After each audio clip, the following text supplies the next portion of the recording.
जय श्री कृष्ण। जय श्री कृष्ण। कृष्ण कृष्ण हरे हरे। श्रीमद् भागवत गीता शुरू करते हैं। थोड़ा सा कृष्ण का गुणगान। इसी स्थिति में हमें गीता का ज्ञान मिला तो सभी जानते हैं। यहाँ प्रभुपाद जी कह रहे हैं, मैं घोर अज्ञान के अंधकार में उत्पन्न हुआ था और मेरे गुरु ने अपने ज्ञान रूपी प्रकाश से मेरी आंखें खोल दी। मैं उन्हें सादर नमस्कार करता हूँ।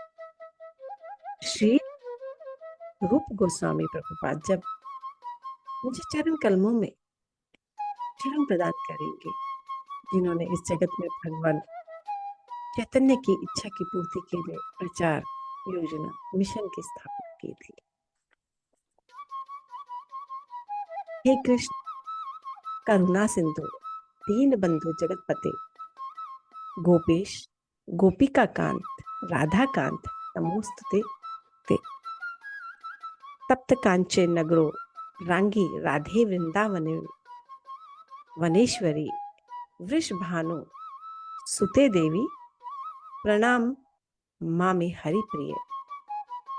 वाच्छा कल्पतरुभ्य कृपा सिंधुभ्य एवं च पतितानां पावनेभ्यो वैष्णवेभ्यो नमो नमः। श्री कृष्ण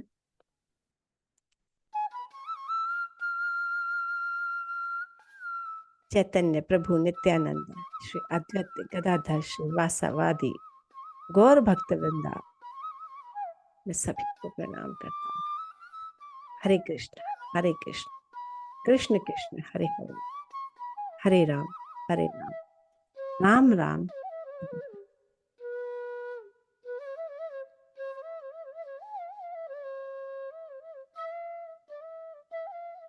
अध्याय 1।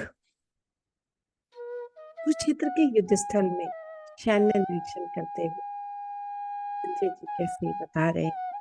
धृतराष्ट्र बोल रहे हैं, धर्म क्षेत्र कुरुक्षेत्र संवेदता युत्सव मामा का पांडवश्च किम कुर्वत संजय।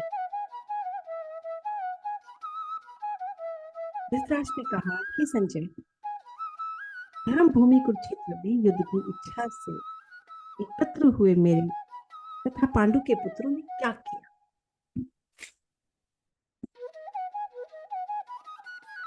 भगवत गीता एक बहुपठित आस्तिक विज्ञान है जो गीता महात्मा में सार रूप में दिया हो ने ये उल्लेख किया है। मनुष्य को चाहिए कि वह कृष्ण के भक्त की सहायता से संवीक्षण करते हुए भगवत गीता का अध्ययन करे और स्वार्थ प्रेरित व्याख्याओं के बिना उसे समझने की प्रयास करे। अर्जुन ने जिस प्रकार से साक्षात भगवान कृष्ण से गीता सुनी, उपदेश ग्रहण किया, यदि उसी गुरु परंपरा से निजी स्वार्थ से प्रेरित हुए बिना किसी को भी सौभाग्य समस्त वैदिक ज्ञान में न केवल अन्य शास्त्र की सारी बातें मिलेंगी, अपितु ऐसी बातें भी मिलेंगी अन्यत्र उपलब्ध नहीं। महाभारत धृतराष्ट्र संजय की वार्ता महान दर्शन के मूल सिद्धांत का कार्य करती है। इस दर्शन की पुस्तक कुरुक्षेत्र के युद्ध स्थल में हुई एक युग में पवित्र स्थल रहा है। इसका प्रवचन भगवान द्वारा मानव जाति के पथ प्रदर्शन हेतु किया गया है, जब वे इस लोक में उपस्थित थे।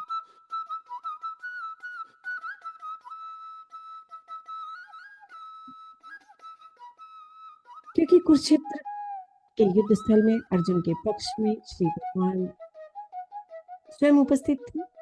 कौरवों के पिता धृतराष्ट्र अपने पुत्रों की विजय की संभावना के विषय में अत्यधिक संदिग्ध थे। इसी संदेह के कारण उसने अपने सचिव से पूछा, उन्होंने क्या किया। आश्वस्त था कि पुत्र तथा उसके छोटे भाई के पुत्र कुरुक्षेत्र की युद्ध भूमि में निर्णायक संग्राम के लिए इकट्ठे हुए।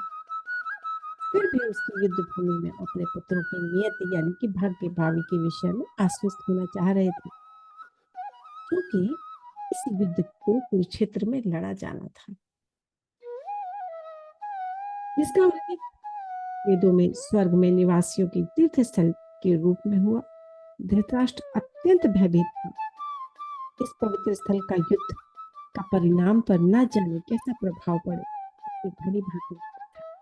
इसका प्रभाव अर्जुन तथा पांडु के अन्य पुत्रों पर अत्यंत अनुकूल था। कृपा से संजय धृतराष्ट्र के कक्ष में बैठे बैठे कुरुक्षेत्र के युद्ध स्थल का दर्शन कर सकता था, इसीलिए धृतराष्ट्र ने उससे युद्ध स्थल की स्थिति के विषय में पूछा।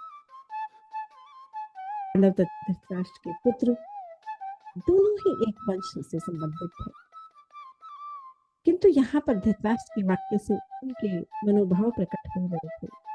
जानबूझकर वे अपने पुत्रों को कुरु कहा और पांडु के पुत्रों को वंश के उत्तराधिकारी से अलग कर दिया। इस तरह पांडु के पुत्रों द्वारा अपने भतीजों के साथ धृतराष्ट्र की विशिष्ट मनस्थिति समझी जा सकती है।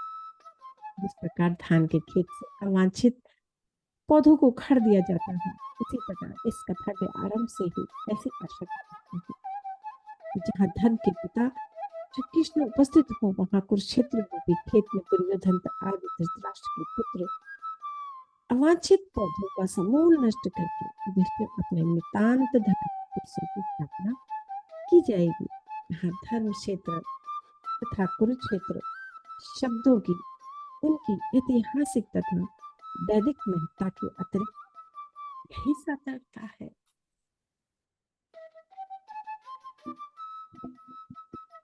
संजय ने कहा,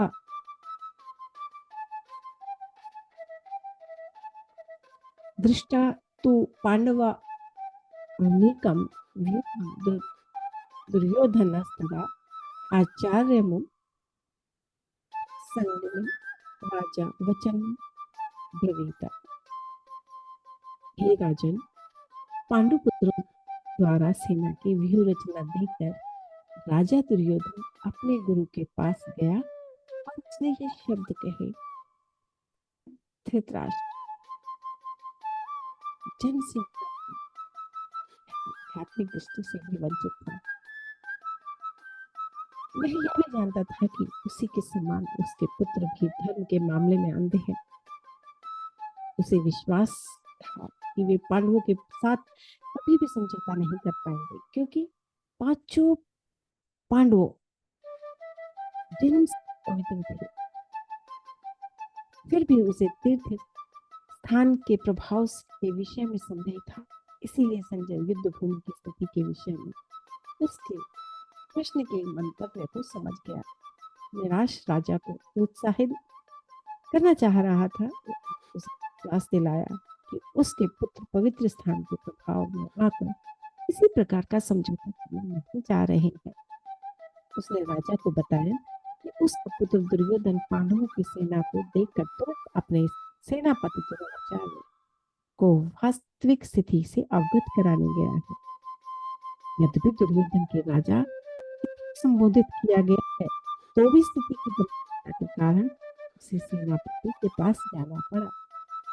अतएव दुर्योधन राजनीतिक बनने के लिए सर्वथा उपयुक्त था, किंतु जब उसने पांडवों की व्यूह रचना देखी तो उसका यह कूटनीतिक व्यवहार उसके भय को छिपा न पाया।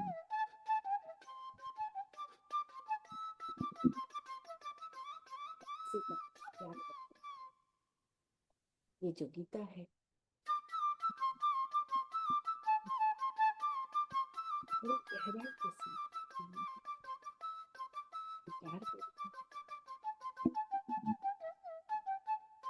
इतना विचार कर हम समझ में आ जाए, अंतर मन तक हमें समझ में हाँ, गलत तो गलत होता है, उसमें मोह का लोभ का निष्पन्ना पहन के रखते हैं। तो चलिए मास्टर्स, कल फिर मिलते हैं। जय श्री कृष्ण, जय श्री राधे।